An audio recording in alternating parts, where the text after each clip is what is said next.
All right, class, this video is going to look at the main points for Unit 3 from the year 1776 to 1789. So we're going to look at Making War, the course of the Revolutionary War, and Republican governments.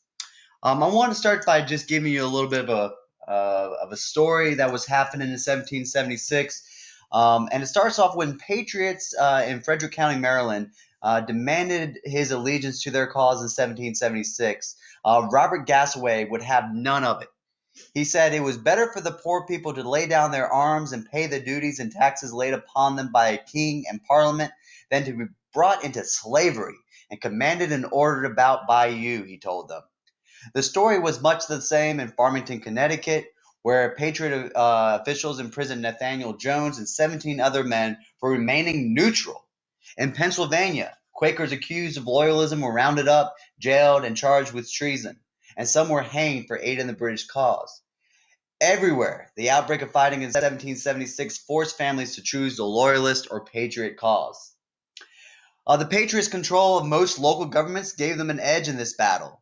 Patriot leaders organized militia units and recruited volunteers for the Continental Army, which was this ragtag force that surprisingly held its own on the battlefield.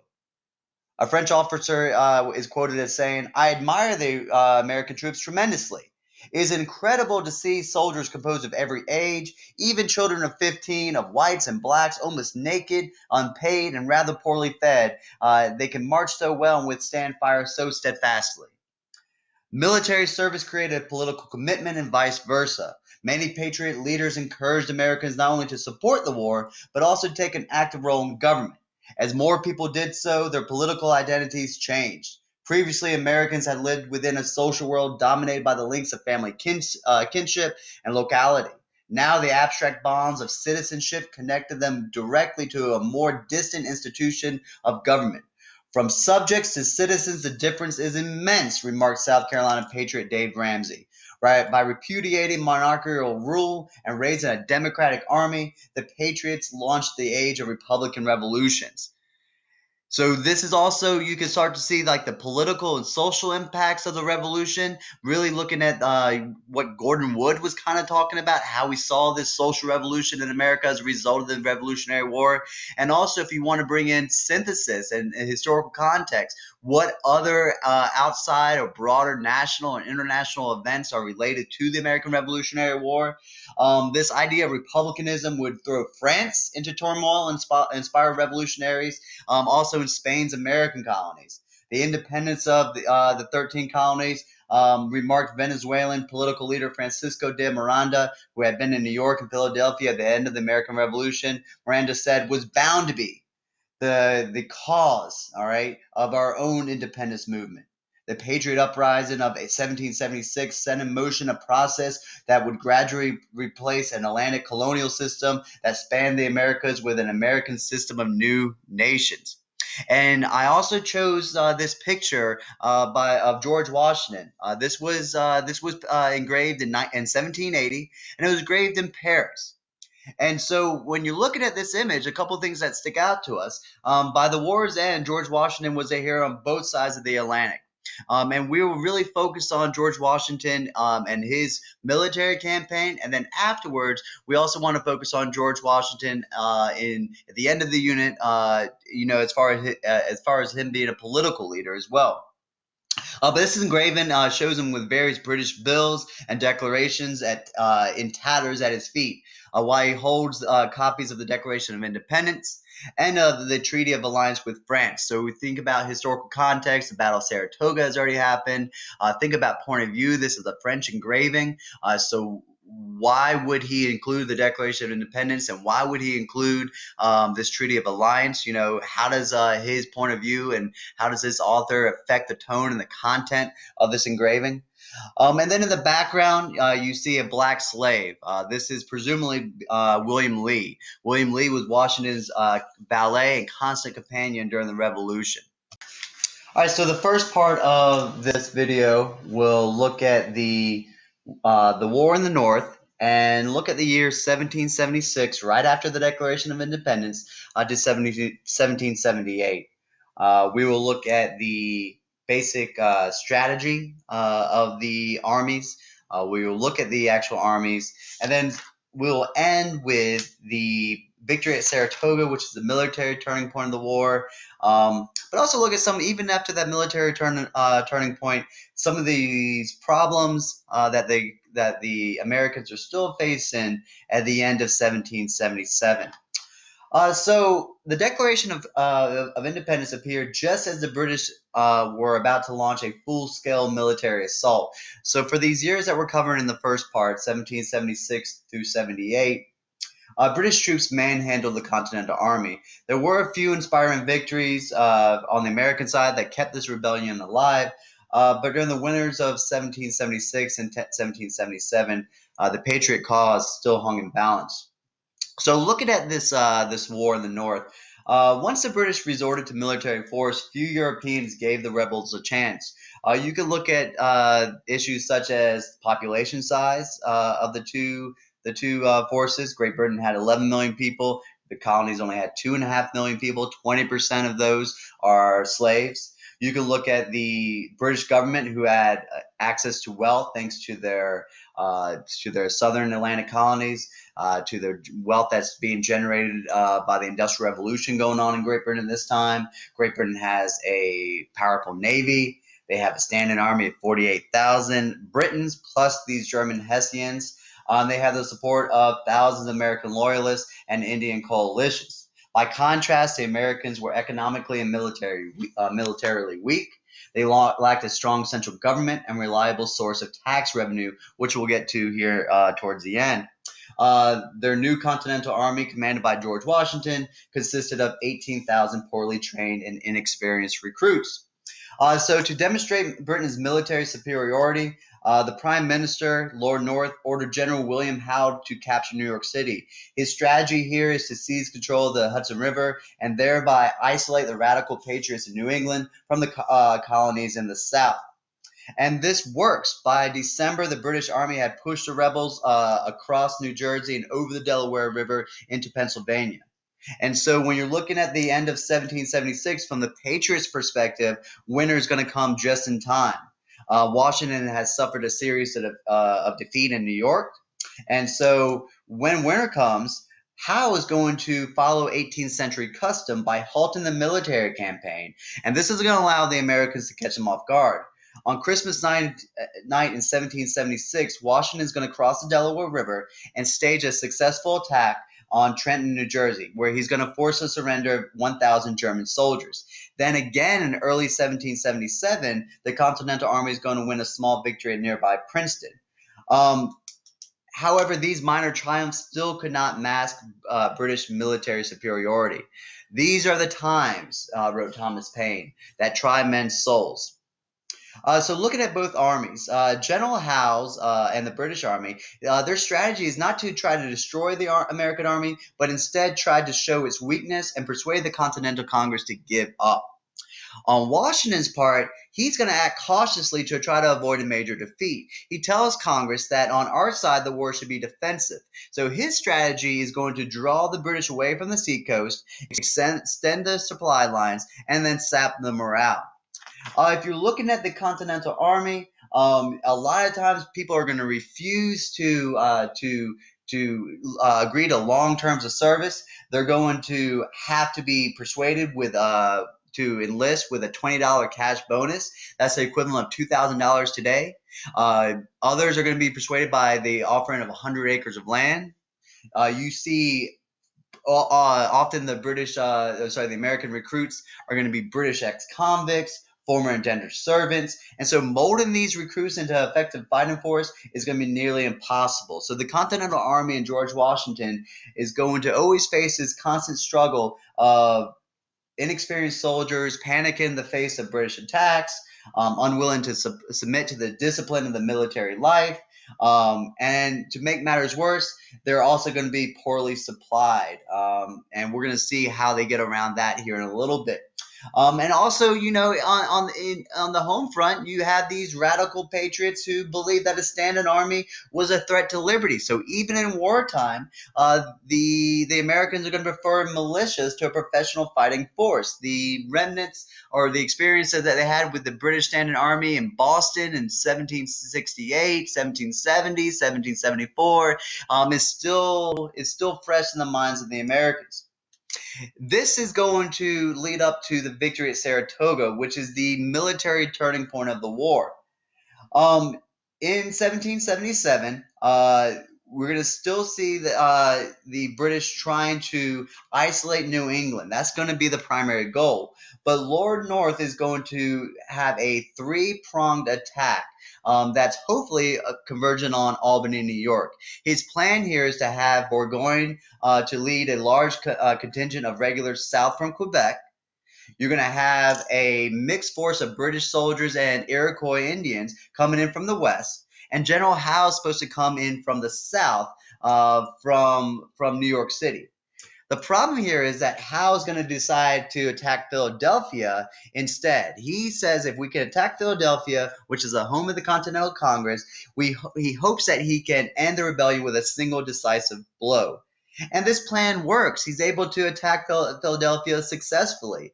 However, the capture of the rebels' capital did not end the uprising. The Continental Congress determined to continue the struggle, simply fled to the countryside. And General Howe is going to refuse to fight in the countryside. And so Howe's slow campaign against Philadelphia contributed to the defeat of Burgoyne's army in Saratoga. By the summer's end of 1777, Burgoyne's army of 6,000 British and German troops and 600 loyalists and Indians, they were stuck in Saratoga, New York. They didn't have food.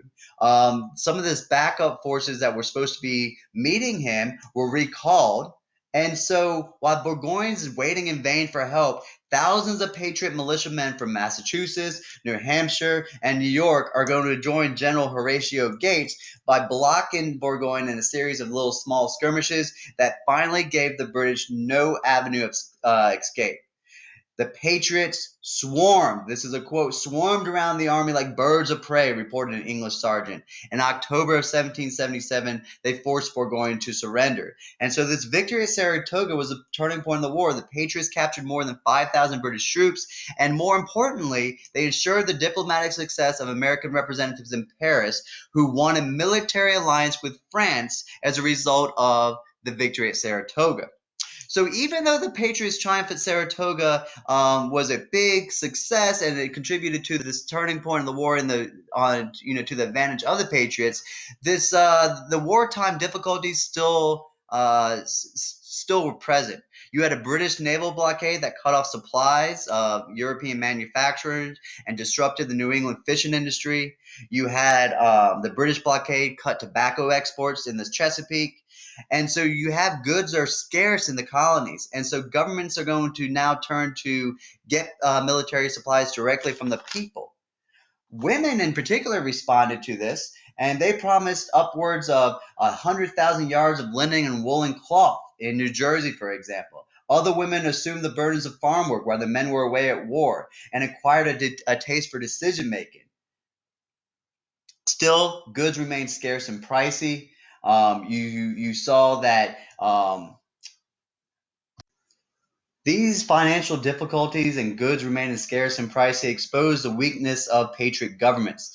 Most states were afraid to raise taxes, so officials had to issue bonds to secure gold or silver from wealthy individuals.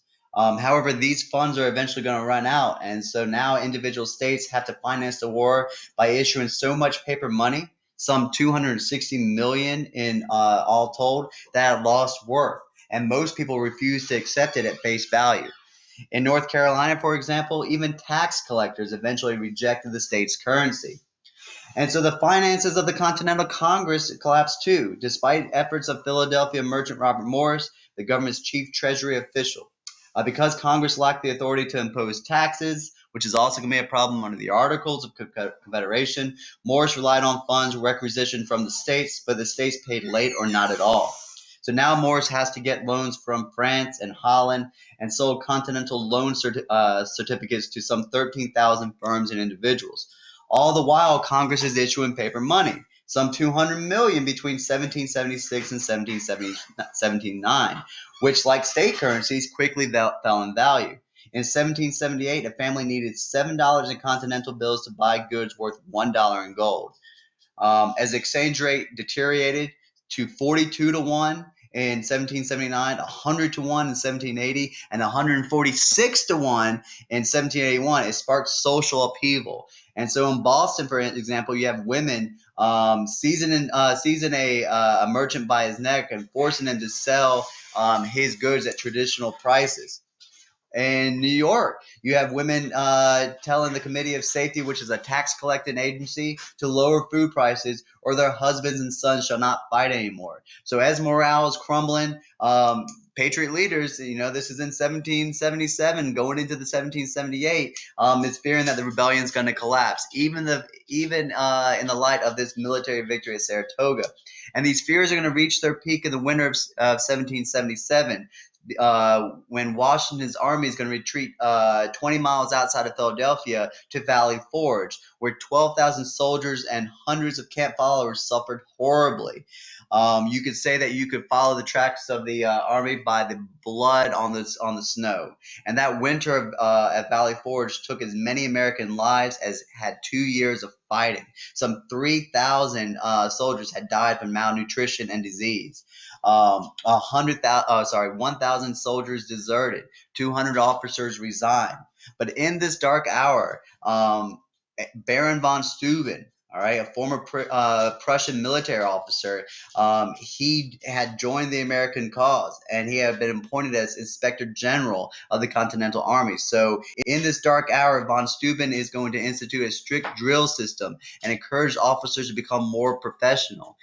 So thanks to von Steuben, the smaller army that emerged from Valley Forge in the spring of 1778 was a much tougher and better disciplined force that's going to help turn the cause for the Americans leading into 1778. But so this French alliance did not bring a rapid end to the war.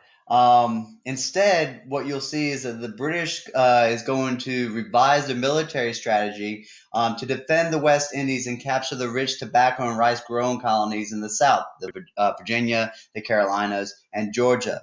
And once conquered, the British plan to use the Scottish Highlanders in the Carolinas and other loyalists to hold them. Another factor in the South that we want to take notice of is that there's a large number of slaves, and it's going to constitute a strategic problem for patriots and a dangerous, if tempting, opportunity for the British. Dealing with slaves in the Revolutionary War, the British actively recruited slaves to its cause. This effort began with Dunmore's controversial proclamation in 1775, and in 1779. The Philipsburg Proclamation declared that any slave who deserted a rebel master would receive protection, freedom, and land from Great Britain. So together, these two proclamations led to some 30,000 African Americans to take refuge behind British lines. Washington initially barred blacks from serving in the Continental Army, but by 1777 he had relented. And by the war's end in 1783, African Americans could enlist in every state but South Carolina and Georgia, and some 5,000, both slave and free, fought for the Patriot cause. If you're looking at the Southern campaign, by 1780, British forces marched from victory to victory. A couple things happened in 1780. Number one, Lord Charles Cornwallis is going to assume control of British forces. And number two, Marquis de Lafayette is going to get involved in this war. He's a longtime supporter of the American cause, and Lafayette had finally persuaded King Louis XVI to send the Americans 5,500 men. And this is going to aid the American fighting cause tremendously. So while all this stuff is going on, there's fighting in the Carolinas and in the South, and the fighting in the South is going to be typically more of guerrilla warfare, where you hide and you ambush, especially on the Patriots side. Washington had dispatched General Nathanael Greene to recapture the Carolinas from the British.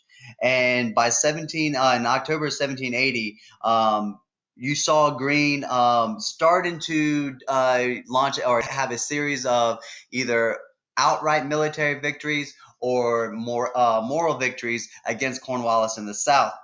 For example, in October 1780, Patriot militia defeated a regiment of loyalists at Kings Mountain, South Carolina, taking about 1,000 prisoners. Um, you also saw in January of 1781, we had a American victory at Cowpen, South Carolina, and in March, Nathaniel Greene's soldiers fought Cornwallis to a draw at the Guilford Courthouse outside of Greensboro. And so, weakened by this guerrilla warfare and by this war of attrition, Cornwallis is going to decide to concede the Carolinas to Greene. He retreats down to Wilmington, and then he goes north up to Virginia. Cornwallis is going to try to seek a decisive victory in Virginia. He picks Virginia because many Patriot militiamen had refused to take up arms, claiming that the rich wanted the poor to fight for them. So Cornwallis is hoping to exploit these social divisions, and he does so at first. He moves easily through the Tidewater region of Virginia, and by early 1781, he's going to be at the York Peninsula on the eastern coast of Virginia. It's here where Washington is going to launch his most audacious plan yet.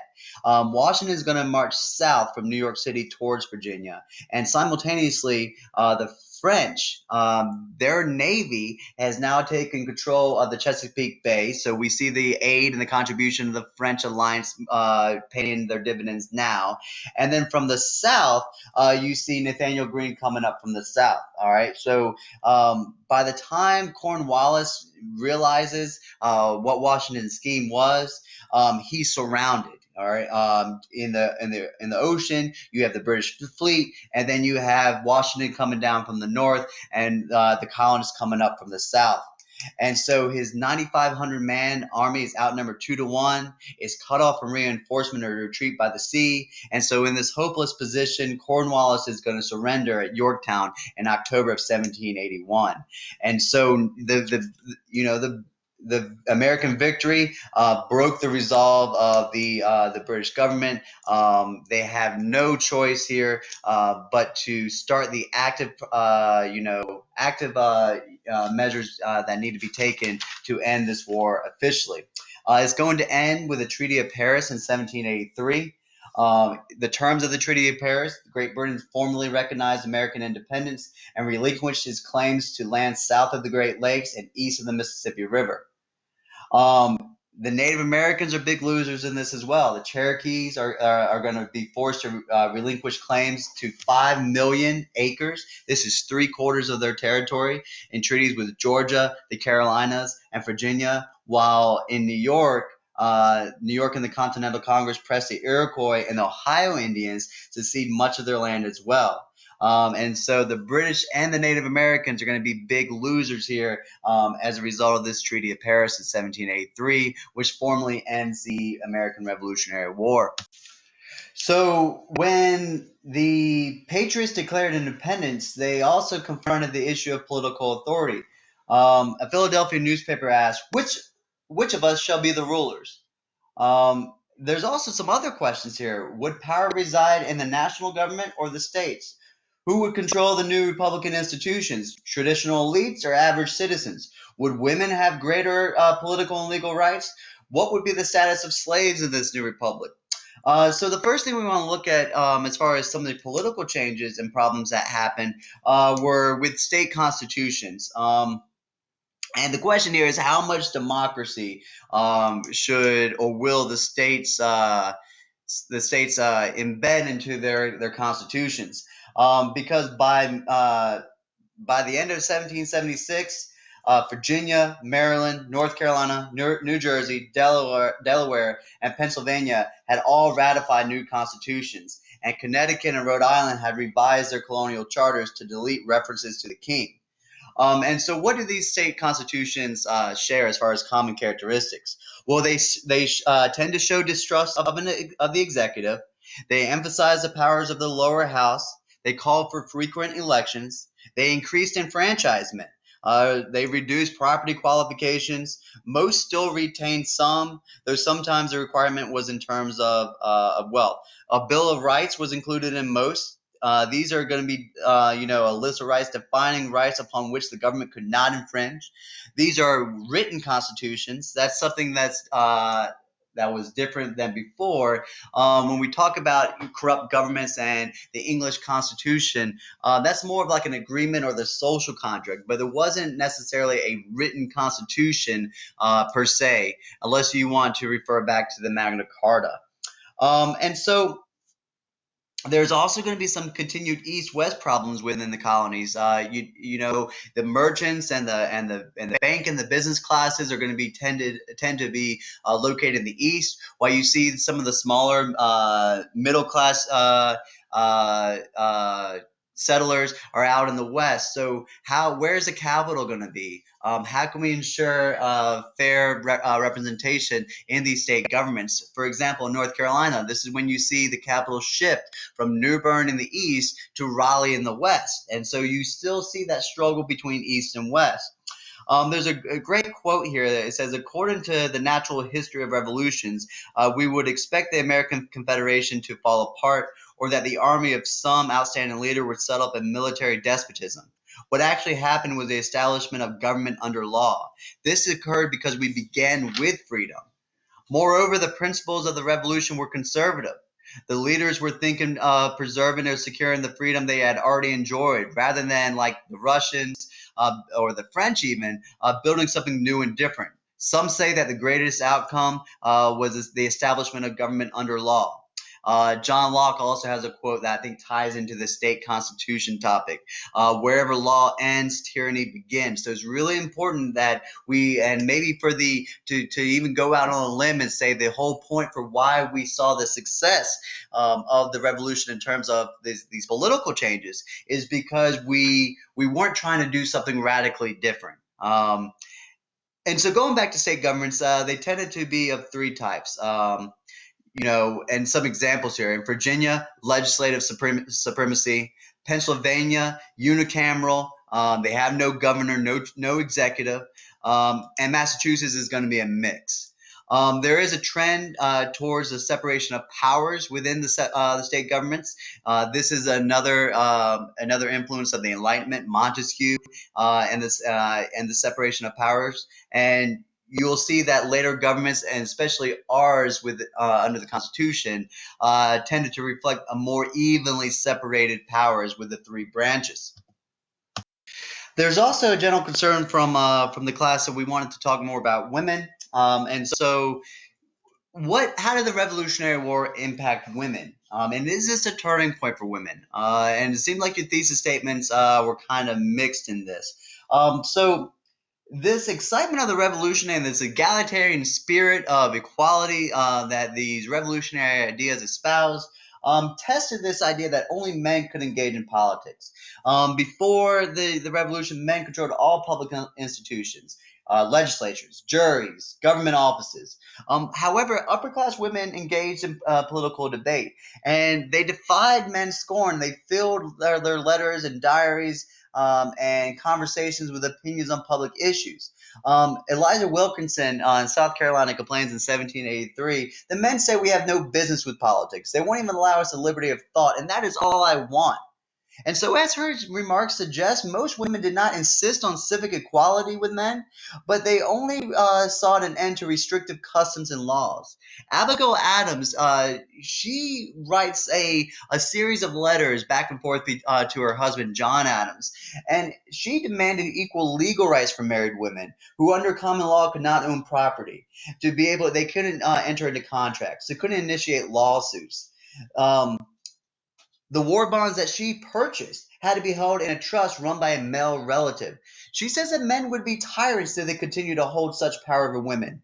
Adams declared to her husband, Adams criticized her husband and other patriots for emancipating all nations from this despotism of the monarchy while retaining absolute power over their wives. And she has a famous quote, remember the ladies. She implored her husband to remember the ladies. But John and most politicians ignored women's requests, and most men insisted on traditional sexual and political customs customs.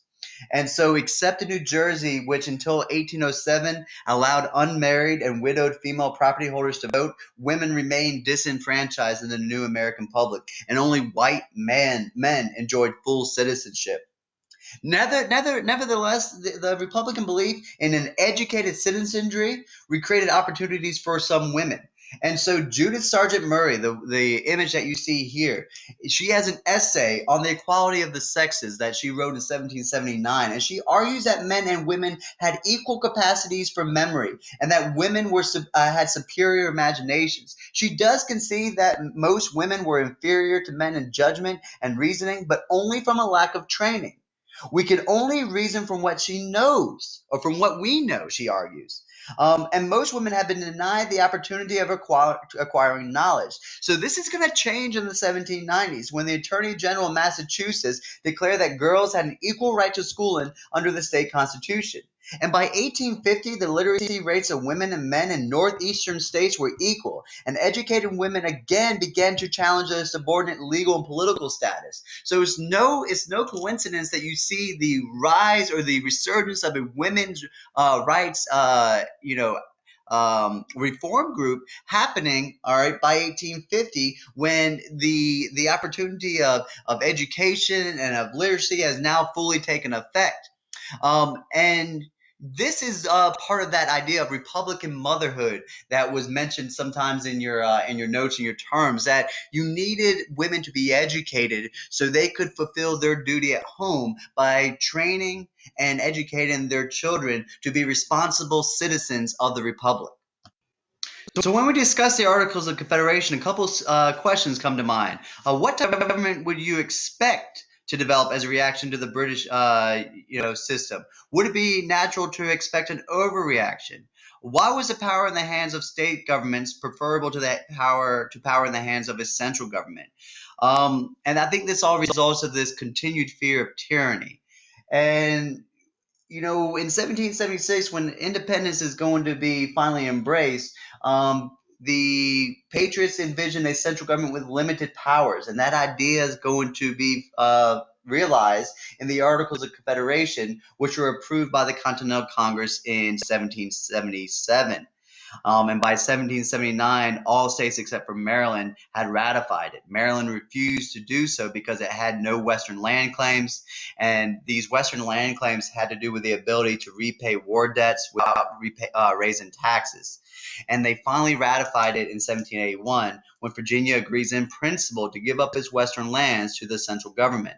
So America fought most of this war without a legally constituted government. But anyway, the Articles of Confederation reflects the fear of a strong central government. It composed of one branch, the legislative branch. It didn't have the power to tax. It had requisition funds from the states.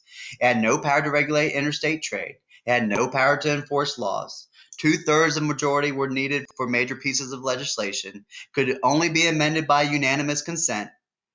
However, with all these glaring weaknesses, there were some positive gains under the. What were the positive contributions of the Articles of Confederation? A favorable peace treaty was negotiated. It's Treaty of Paris, 1783. The Land Ordinance of 1785. This determined that the Old Northwest would be divided into no fewer than three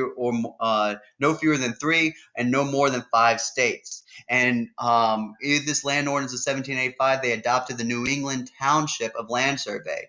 Townships are 6 square miles. They're divided into 36 sections of 1 square mile each. Section 16 of this township is going to be set aside for the maintenance of public education, and even numbered townships are to be sold in sections. Odd numbered to be sold as townships, mostly to speculators. And so this is going to allow for an organized approach to selling land out west, and you're going to use the sell of that land to help pay off war debts for the central government because it cannot collect taxes. The other success of the Articles of Confederation came with the Northwest Ordinance of 1787. The Northwest Ordinance provides the procedures by which territories can be organized into states. And the procedure goes as follows. When 5,000 free male inhabitants occupy that territory, Congress appoints a governor and a territory legislature may meet. When it gets to 60,000 inhabitants, the legislature could write a constitution and submit it to Congress. With congressional approval, statehood was granted on an equal footing with existing states. Note that this is important because there's no desire to establish a new colonial system. Slavery is going to be forbidden in these new states. So you're starting to see the sectional divide, happening between North and South over the issue of slavery. Public education was specifically encouraged in these areas, and I've shown you a picture here where you can see how, the results of both of these pieces of legislation, with the Land Ordinance of 1785 and then with the Northwest Ordinance of 1787. So what are some problems with the Articles? The most serious problems or weakness with the Articles of Confederation were economics. They had problems with interstate trade. For example, Connecticut, New York, and New Jersey all try to erect tariff barriers against goods entering their states. They had problems negotiating trade agreements with foreign countries. Did it require one treaty or did it require 13? They had problems with creditor-debtor problems. This was due to a lack of uniform national currency, which hurt the creditors, and interstate trade. You couldn't trade among states because there's no uniform currency. This is going to manifest itself into Shays' Rebellion. Shays' Rebellion happens in western Massachusetts.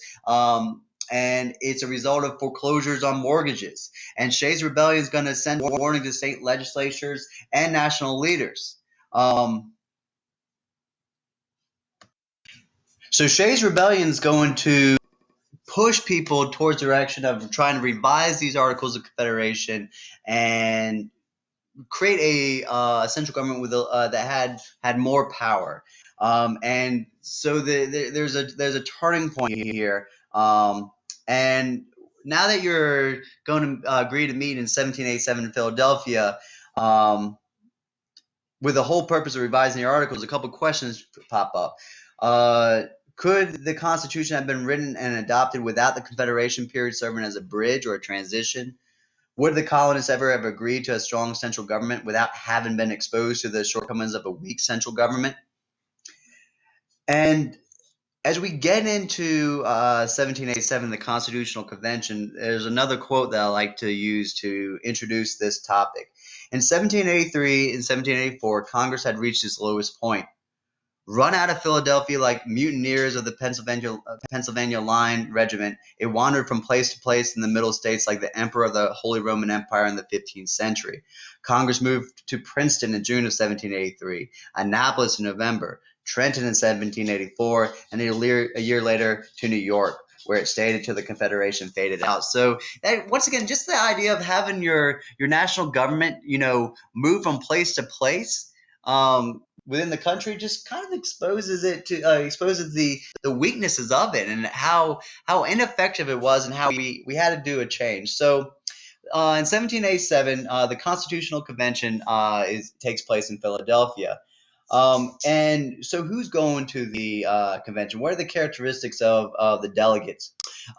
Samuel Eliot Morison, a historian, quotes, "At Philadelphia, 12 states were represented by 55 delegates. 2 were college presidents, 3 were or had been college professors, 26 others were college graduates. 4 delegates had read law at the Inns of Court in London, 9 were foreign born, 28 had served in Congress, and most of the others in state legislatures. The most surprising thing about the delegates is their youth.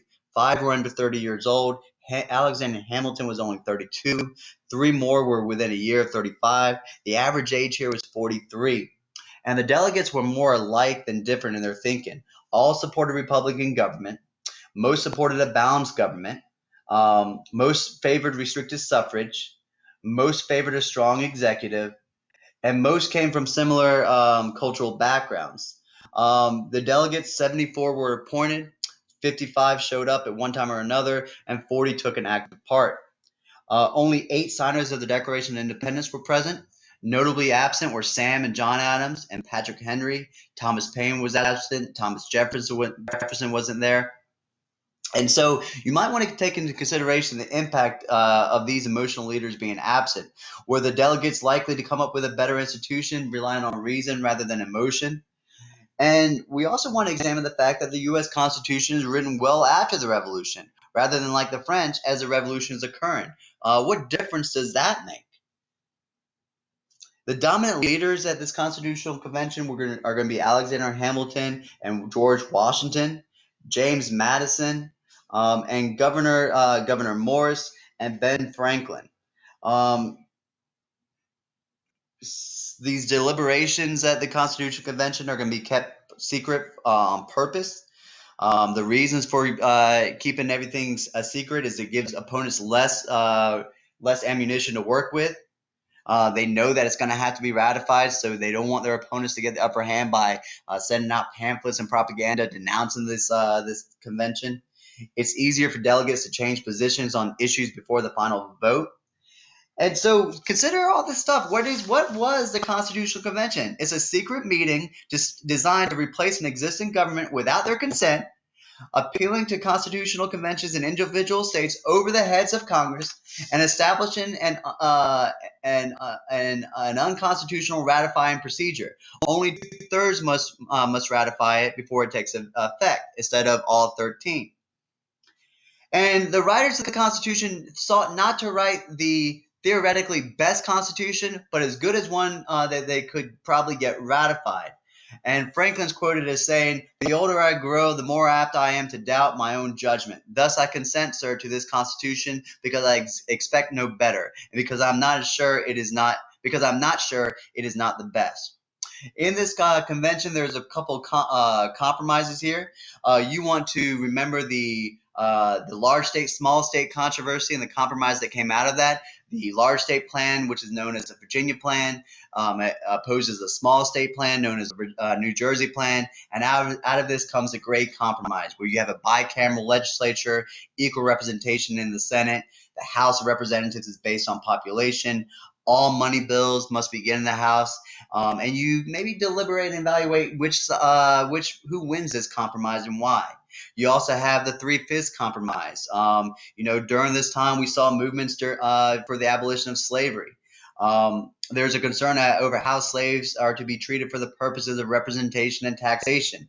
The 3/5 compromise decides that slaves are going to count as 3/5 of a person, and the slave trade is going to be protected for 20 years. And so these concessions are made to, or actually required almost to ensure some support of this new Constitution. What are the major components of this Constitution? Establishment of fundamental law. You have a government by law rather than men. You have a division of power. This is the concept of federalism, a divided sovereignty. Each is going to be supreme in their own sphere. You have delegated or enumerated powers for the federal government, and you have reserved powers for the states, and then you have concurrent powers, which both are shared. The National Supremacy Clause is enacted whenever there is a conflict. You have a separation of powers. Power is divided among the various branches of government. This is once again, it reflects the influence of Montesquieu and his idea of checks and balances. This is designed to keep absolute power divided. This is the concept of a balanced government. You have the characteristic or component of a democratic and anti-democratic provisions, republicanism versus democracy. You have frequent elections. You have the expectation that the legislature would always choose the executive. You want to look at the provisions for the House and the Senate. You have a compromise between majority rule and minority rights. You have flexibility with the elastic clause, which is also known as the necessary and proper clause, or we might refer to it as implied powers.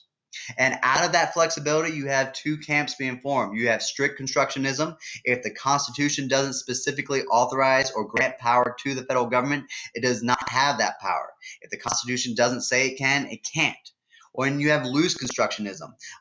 If the Constitution doesn't say it can't, if the Constitution doesn't say it can't, it can. All right, and this interpretation of the Constitution, or these two camps of loose interpretation versus strict interpretation, will come back again when we look at the debate over Hamilton's economic plan and the national bank. We want to look at the historic interpretations of the Constitution, and we'll do that in class. And you also want to take into, and you want to know the ratification process with the Federalists and the Anti-Federalists, and we'll talk a little bit more about that in class as well.